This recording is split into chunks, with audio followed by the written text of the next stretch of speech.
अध्यात्म विज्ञान कोई धर्म या संप्रदाय नहीं है, ये स्पिरिचुअल साइंस है जो कुदरत के कानून पर आधारित है।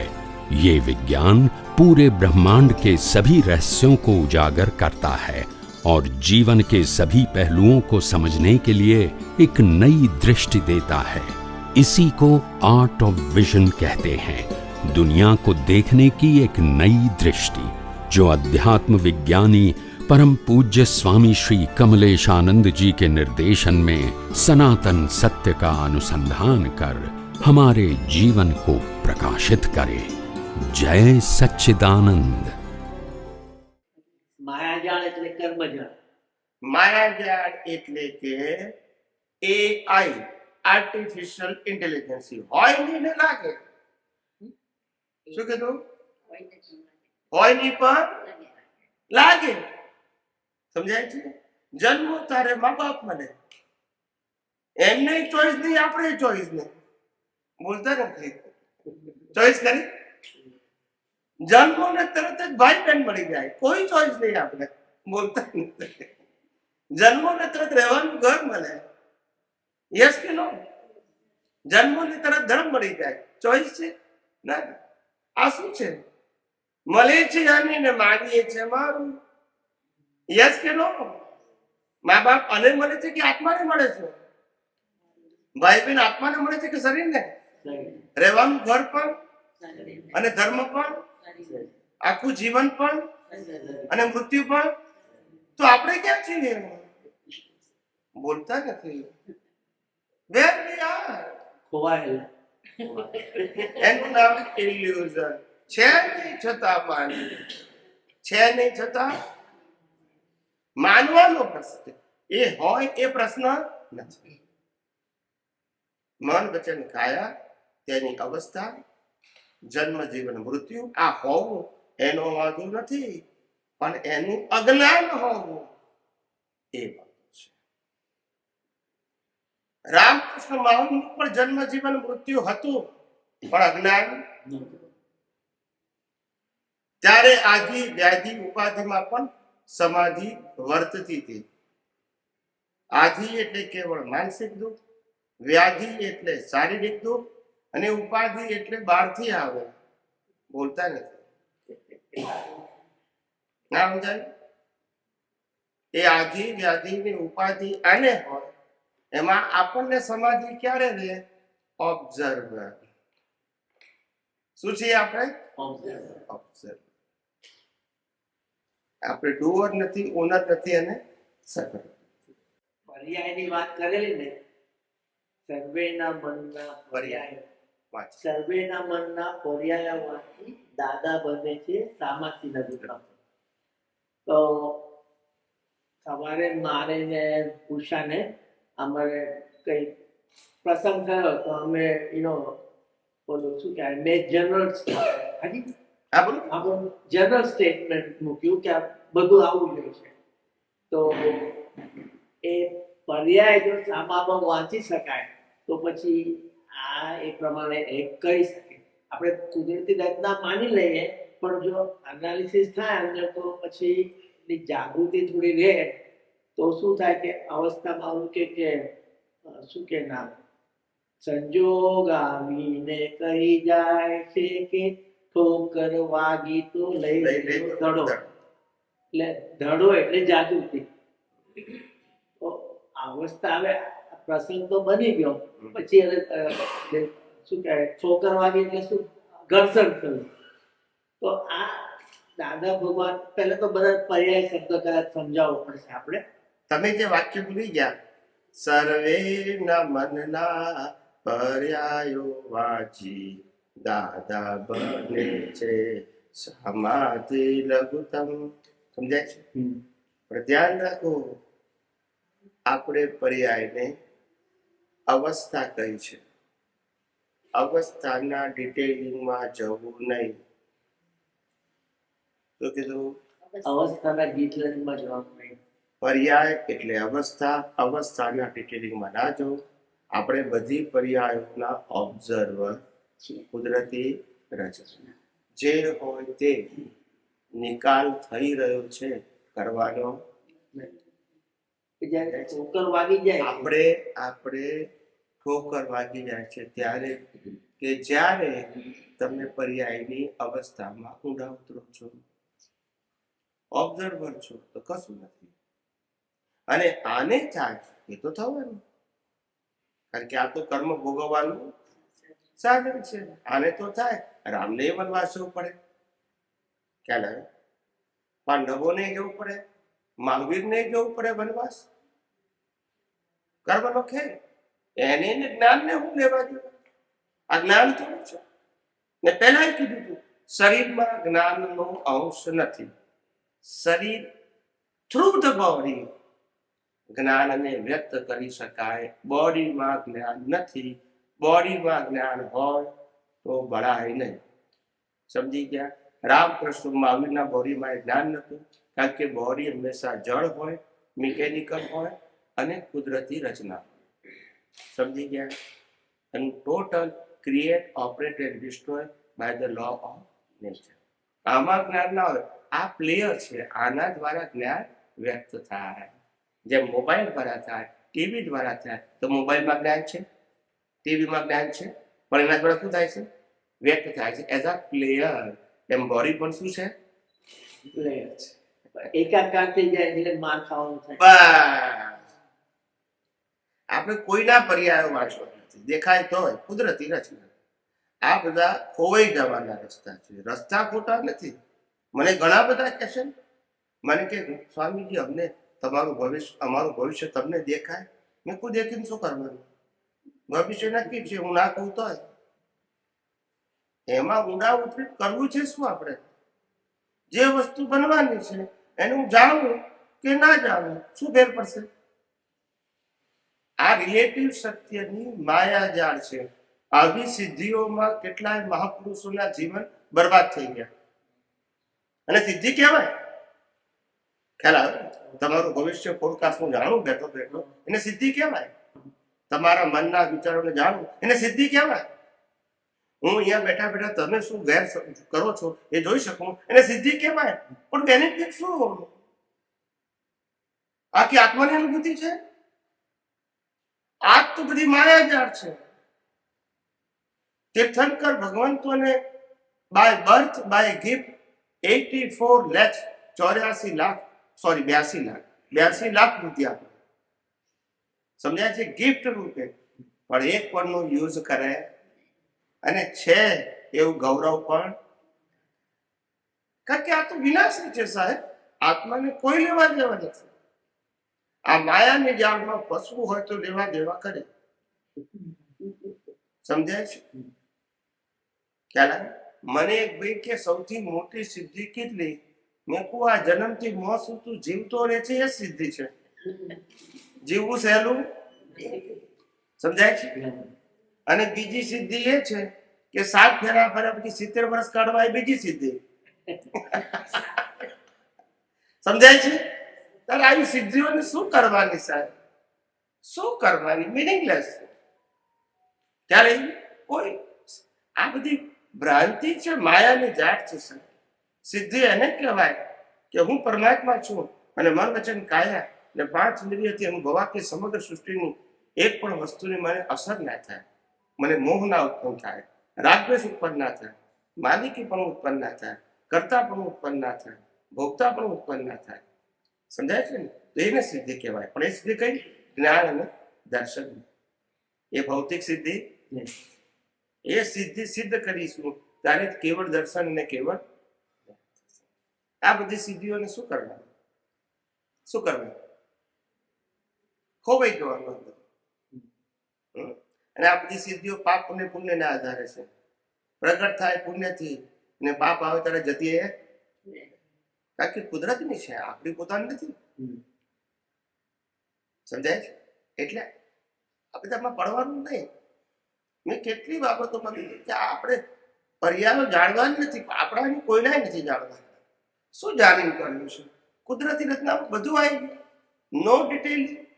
હું મારા મન વચન કાયાથી મુક્ત રહી શકું છું. It is more than enough. હું મારા મન વચન કાયાનો ઓબ્ઝર્વર છું. It is more than enough. આ મનોરંજન કયા કોઈની સાથે કેવી વર્તણૂક કરે છે એનો પણ હું ઓબ્ઝર્વર છું. ડુઅર, ઓનર કે સફરર નથી. બસ. આમાં બધી સિદ્ધિઓ સમાઈ ગઈ ને અધ્યાત્મનો માર્ગ જ આ છે. ભૌતિક વસ્તુને શું કરવાની સાહેબ? કયા અવતારમાં નથી મળી? મારા વિના નહીં ચાલે એવું માનનારાથી સ્મશાન ગ્રહો ઉભરાય છે. બોલતા નથી. યસ કે નો? માને શું કરવાનું? ખ્યાલ આવે? કોઈનું ચાલતું નથી સાહેબ. જે કુદરતે આપેલું છે એને કુદરત જ ચલાવશે અને એનો અંત પણ કોણ લાવશે? કુદરત લાવશે. શું કામ આપણે અભિમાન કરીએ? યસ. તમે સમજાવ્યું કે ચલો જન્મથી મરણ બધું ડિસ્ચાર્જ છે, બરાબર. ક્વેશ્ચન એ થાય છે કે એ સમજાવો કે કેવા ભાવ કરવાથી ચાર ગતિમાં જવાય, નંબર 1. નંબર 2 એ પણ સમજાવો ડિટેલ્સમાં કે કેવા ભાવ કરવાથી પુરુષનો જન્મ આવે કે સ્ત્રીનો જન્મ? 4 પ્રકારની ગતિ છે. મનુષ્ય ગતિ, તિર્યંચ એટલે પશુ ગતિ, દેવ ગતિ અને નર ગતિ. આ 4 પ્રકારની ગતિ છે. મનુષ્યની 2 જાતિ છે, સ્ત્રી અને પુરુષ. 4 ગતિ છે અને સ્ત્રી અને પુરુષની વાત કરીએ પછી 4 પ્રકારની ગતિના કર્મ બનાવીએ અને પછી એનું પરિભ્રમણ બતાવો. સ્ત્રી અને પુરુષ સામાન્ય રીતે પ્રકૃતિની અંદર 4 પ્રકારના ગુણ હોય છે. ક્રોધ, માન, માયા, લોભ. 4 પ્રકારના. ક્રોધ, માન, માયા અને લોભ. આ 4 પ્રકારની ક્વોલિટી બધા પ્રકૃતિમાં હોય. ક્રોધ અને માન ના પરમાણુ મોર દેન 51% થી વધારે થાય તો પુરુષનું બોડી બને. માયા અને લોભ અથવા કપટ 51% થી વધે તો સ્ત્રીનું બોડી બને. પણ આ તો પર્સન્ટેજની વાત થઈ, પણ સ્ટાન્ડર્ડ સ્ત્રી પુરુષ તો 75% થી પ્લસ હોવું જોઈએ. શું કીધું? ક્રોધ અને માન 75% થી પ્લસ હોય તો એને સ્ટાન્ડર્ડ પુરુષ કહેવાય અને માયા અને લોભ અથવા કપટ 75% થી ઉપર હોય તો એને સ્ટાન્ડર્ડ સ્ત્રી કહેવાય. શું કહેવાય? પણ 55% તમારો ક્રોધ માન હોય અને 45% માયા અને લોભ અથવા કપટ હોય તો એને બાયલા છાપ પુરુષ કહેવાય. કેવું કહેવાય? 5% નો ડિફરન્સ છે. અને એવી રીતે 55% એ કપટ અને લોભ હોય અને 45% ક્રોધ અને માન હોય તો એ ભાયડા છાપ બૈરી કહેવાય. ના, સ્ટાન્ડર્ડ 75% ઉપર સ્ટાન્ડર્ડ. આ પુરુષ જ છે, લક્ષણો બધા સ્ત્રીના છે. આ આવી રીતે કુદરત બાયફર્કેટ કરે છે કર્મના આધારે સ્ત્રી પુરુષ. હવે 4 ગતિની વાત કરીએ. મનુષ્ય ગતિ, પશુ યોનિ, નર ગતિ અને દેવ ગતિ. માણસમાં હ્યુમેનિટી એટલે માનવતા 50% કરતા ઉપર હોય તો મનુષ્યનો. પાસવતા એનિમલિસ્ટિક માણસમાં પશુ જેવા લક્ષણો હોય 50% ઉપર તો એ એનિમલમાં જાય. 50% ઉપર રાક્ષસી કર્મ હોય તો નરગતિમાં જાય અને 50% ઉપર ડિવાઇન કર્મ હોય તો દેવલોકમાં જાય. હવે કર્મ કેવી રીતે બંધાય છે? 4 પ્રકારના. હ્યુમેનિટી માનવતા. એક વ્યક્તિ બીજા વ્યક્તિ સાથે ઇક્વલ વ્યવહાર કરે છે. શું કરે છે? ઇક્વલ વ્યવહાર કરે છે, આપવાનું લેવાનું. એને સ્ટાન્ડર્ડ હ્યુમેનિટી કહેવાય. સ્ટાન્ડર્ડ. પોતાની હકની વસ્તુ ના હોય એ પણ છીનવી લેવી, અનહકનું ભોગવવું, અનહકનું પડાઈ લેવું, ભેળસેળ કરવું, કરપ્શન કરવું, પોતાની વધારે બુદ્ધિથી ઓછા બુદ્ધિ વાળાને છેતરવા, આ બધું એનિમલમાં જવાના લક્ષણો. 2 માંથી 4 પગ લાકડીની જરૂર નહીં. અને પૂંછડી બોનસમાં.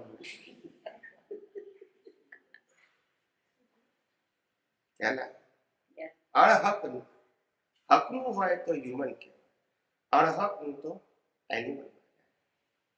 અને પોતાના અહમ ખાતર લાખો માણસોને, હજારો માણસોને મારી નાખવાની ભાવના, પોતાના અહમ ખાતર આખા ગામને બાળી નાખવાની ભાવના. સમજાય છે? એ બધા રાક્ષસી કર્મ કહેવાય. શું કહેવાય? રાક્ષસી. એના માટે નરગતિ છે. અને પોતાના હકનું બીજાને આપી દેવું વિધાઉટ એક્સપેક્ટેશન. પોતે તો સારી રીતે જીવે છે, પણ બાકીની બધી વસ્તુ બીજાને લૂંટાઈ દે છે વિધાઉટ એક્સપેક્ટેશન. હું તમને આપું છું પણ મારી અપેક્ષા નથી કે હવે તમે મને હેલ્પ કરો. Super human nature. એના માટે દેવલોક છે. ખ્યાલ આવે? અને આ કર્મ કઈ રીતે બંધાય છે એનું સ્થૂળ દાખલો આપું, પછી સાયન્સ પૂછું. આર્ત ધ્યાન, રૌદ્ર ધ્યાન, ધર્મ ધ્યાન અને શુક્લ ધ્યાન, આ 4 પ્રકારના ધ્યાનથી કર્મ બંધાય છે. આર્ત ધ્યાન એટલે પોતાને પીડાકારી ધ્યાન. કહું, આર્ત ધ્યાન એટલે પોતાને પીડાકારી ધ્યાન. કોઈ સુખી થાય તો એની પીડા મને થાય. શું થાય? ખ્યાલ આવે? અને કોઈ દુઃખી થાય તો એનો આનંદ મને થાય. આર્ત. ખ્યાલ આવે? કોઈ આપણા કરતા આગળ નીકળી જાય તો આર્ત ધ્યાન થાય. નેગેટિવ. અંદર ધ્યાન. ધ્યાન is your inner life status. Okay? ધ્યાન એટલે આંખો બંધ કરીને બેસી ગઈ ધ્યાનની વાત નથી કરતો. ધ્યાન એટલે તમારા સંજોગોને આધારે તમારો ઈગો શું વિચારે છે, what process they are doing, એને ધ્યાન. ફોકસ. ધ્યાન એટલે અંદરનું જ્ઞાન દર્શનનું ક્રિએશન, ઇન્ટરનલ જ્ઞાન પ્રપંચન સત્તામાં એનું ક્રિએશન શું થયું એ ધ્યાન. એ પ્રોસેસ કરે. હું સમજાવું છું પછી. આવે એ સમજાવું છું પછી સૂક્ષ્મ. આ તમે જાડી ભાષામાં પૂછો, પછી એક્ઝેક્ટ સાયન્સ પૂછો. આખું કર્મ કેવી રીતે સાયન્ટિફિક પ્રોસેસથી બંધાય, કર્મનો સ્ટોક ક્યાં થાય, કર્મનું રિઝલ્ટ ક્યાં આવે, એ આખું સમજાવું. પેલા જાડી ભાષા સમજાવું, પછી ઝીણી ભાષા. 4 પ્રકારના આર્ત ધ્યાન. પોતાને પીડાકારી, અંદરને અંદર દુઃખી થયા કરે. ખ્યાલ આવે? આર્ત ધ્યાન એ પશુ યોનિમાં જાય, તિર્યંચ ગતિ, પોતે દુઃખી થયા કરે. ખ્યાલ આવે? પણ એ દુઃખી થાય એટલે દ્વેષ ઉત્પન્ન થાય. બોલતા નથી. નેગેટિવિટી. સમજાય છે? કોઈ તમારું આમ 100 માણસની વચ્ચે તમારું અપમાન કર્યું, બહાર કશું બોલતા નથી, અંદર થયું લાગ આવે એટલે જોઈ લઈશ કે છે. આ 3 દિવસ સુધી ઊંઘ ના આવે. આ તો થાય. એ પછી પશુ યોનિમાં જાય. તે કન્વર્ટ. એ કર્મો તમને પશુ યોની તરફ લઈ જાય. એવા એનિમલ છે. એટલે એની ગાંઠ બાંધી ત્યારે જોઈ લે. હા, એટલે એક એક્ઝામ્પલ આપો. અંદર પીડા થાય આવી રીતે, બહાર કશું દેખાય એને ધ્યાન કહેવાય. ધ્યાન is your inner status. With your interest, attention. એનાથી આ કર્મ બાંધવાની પ્રક્રિયા શરૂ થાય. બીજું રૌદ્ર ધ્યાન. અહમને કારણે લાખો માણસને મારવાનો કામ, નરગતિ થાય. ધર્મ ધ્યાન. કોઈને દુઃખ આપવું નહીં, શક્ય હોય ત્યાં સુધી સુખ જ આપવા પ્રયત્ન કરવું, અને દુઃખ અપાઈ જાય તો માફી માંગવી. ધર્મ ધ્યાન. આ ભાવ ઇન્ટરનલ. બહારની પ્રક્રિયા અંદર વાત કરું છું. આવું અંદર થાય કે મારે કોઈને હેલ્પ જ કરવી છે.